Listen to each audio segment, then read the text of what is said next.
Okay, man, look, I saved the best for last. Art 101 with Mr. Burgher.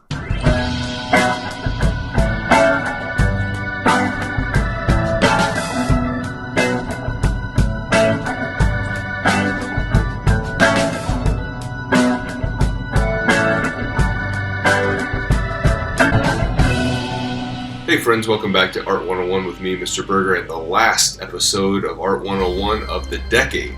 I work as a professional artist and have a master's degree in education, and I use those tools to inform you of the best in art history. As always, this is intended for individuals 13 years of age and older, and I always appreciate likes, shares, and subscribes. What better way to close out 2019 than a discussion on David? Now, what are the roots of that story? Let's start with Michelangelo. Michelangelo Buonarroti was the dominant artist of the Renaissance and is arguably the greatest artist of all time. He was a sculptor, poet, architect, painter, and inventor. Not only did he work in all of these areas, but he excelled in every single one of them. However, his true passion in life was sculpture. I was a sculptor. But he recognized the power of drawing. As he would say, "He who knows how to draw well, even if only a foot, a hand, or a neck, will be able to draw anything in the world." When he was born, his mother was too sick to care for him, so he was placed in the care of a wet nurse, and his mother would die when he was only 6 years old. This put him in the household of a very violent father and an uncle who would often beat him because they felt that an artist in the family would be a disgrace to the family name. Come on, old man, don't do this. That being said, he was still allowed to apprentice at the age of 13 as a fresco painter in Florence. He would only do this for a year.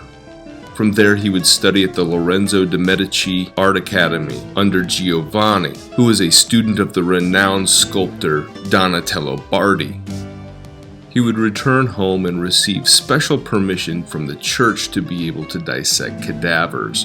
Michelangelo was among the first sculptors to be allowed to dissect cadavers. However, he did not do it very long because it made him quite sick to his stomach and it greatly affected his diet. It was during this time that he became very good friends with Savonarola, a Dominican monk that was eventually burned at the stake for the opposition to the Pope. Bye! At the age of 19, Michelangelo would flee to Bologna, where he made a few sculptures, but then was in Florence by 1494. The following year, he moved along to Rome, where he was very much hunting for patrons. In Rome, he would create his famous Pietà, and at the age of 26, he would move on back to Florence. Michelangelo began his career as a loner. He once said, "I have no friends of any sort, and I want none." Deal with it, America. Michelangelo was remembered as being temperamental, a devout Christian, tormented with the idea of death, a hypochondriac, blunt, quite a slob, very forceful with his opinions, very suspicious of others, antisocial, and a very hard worker. It is said that he worked so long and hard that he would go several days without even undressing or washing, and when he would eventually remove his boots, a layer of skin would come off with them.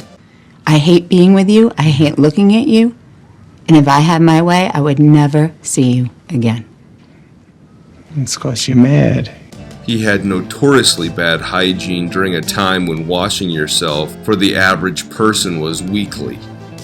Although he was extremely wealthy at the time, he was very stingy with his money. Wealth can be somewhat relative, but during his lifetime he would earn 50,000 large gold florins. The average upper middle class person would earn about 50 large gold florins a year, so he was pretty well set. Michelangelo was stingy about all aspects of his life, even when it came to food. He ate only out of necessity, not for pleasure, and often ate meals of only bread and wine. You want some soup? Anyway, he hated honors and dismissed the public that was beginning to seek him out. One such patron signed a contract with Michelangelo on August 16, 1501. This was a contract for Michelangelo to inevitably create one of his great masterworks, David. Taking one last look, sir. Let's take a moment and discuss the marble used for this project, as it is very unique. So the marble. Michelangelo had acquired this block of marble from an inexperienced sculptor that had badly damaged the marble. In fact, it was so badly damaged that 2 other sculptors attempted to fix it, but both were unsuccessful. Trash? No. Strangely, every artist that touched that block of marble was attempting to carve a David. Michelangelo would say that he could see the form inside the marble, he just had to remove the excess. Well, is there anything wrong with me saying hello to an old friend? He would begin the process by making a small wax model of the work with its famous Contrapposto stance. Say it with me, Contrapposto. Contrapposto is the natural standing of human beings, where weight is distributed onto one foot and you have a tipping of the shoulders and pelvis. At any rate, he would submerge the small wax figure into a container of colored water. He would only sculpt as fast as the water would evaporate, building a small scaffolding around the work and working from the top down. I can barely breathe right now. He began the project in September and the weather was very cold that year. So in October he would build a small tarp shed around the work so his progress could continue despite the weather.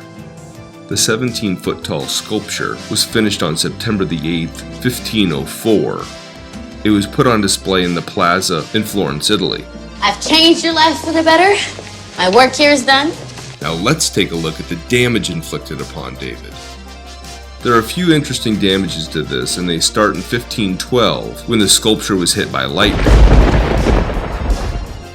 15 years later, the arm was broken in a riot after the sculpture was thrown off the top of a building. Most recently, in 1991, some idiot decided to hit it on the toe with a hammer, obviously damaging the foot. Since you're upset, we'll talk about that some other time. Oh man, that's a great story.